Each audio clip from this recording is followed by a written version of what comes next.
vie reprend et que le terrorisme n'a pas triomphé à Strasbourg aujourd'hui.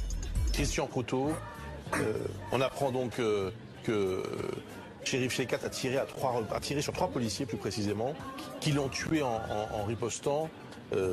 C'est la procédure.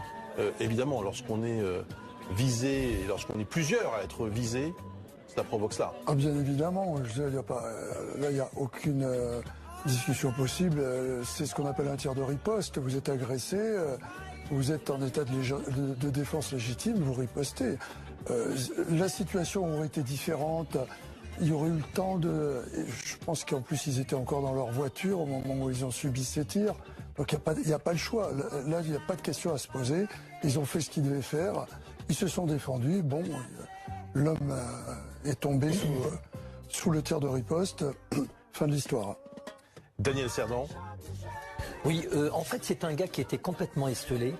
Parce que à 6 h du matin, les gendarmes viennent avec la DGSI faire une perquisition. Et en fait, il n'avait plus aucun contact. Je trouve que sa sortie et aller aborder une femme, bon, ça me surprend.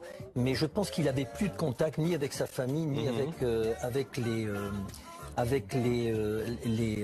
ses camarades radicaux.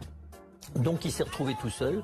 Et on a l'impression que c'est un gars qui a erré, qui est sorti de cet immeuble, parce qu'on le voit près d'un immeuble, et qui a été abordé une dame. Donc ça me surprend un peu pour un individu tel que lui, cet assassin. Peut-être que sa blessure, oui, bien sûr. Parce que la dame qui, en effet, comme nous disait Rimbaud à l'instant, la dame qui l'a signalé aux autorités a constaté qu'il était blessé. Donc c'est peut-être cette blessure qui devenait...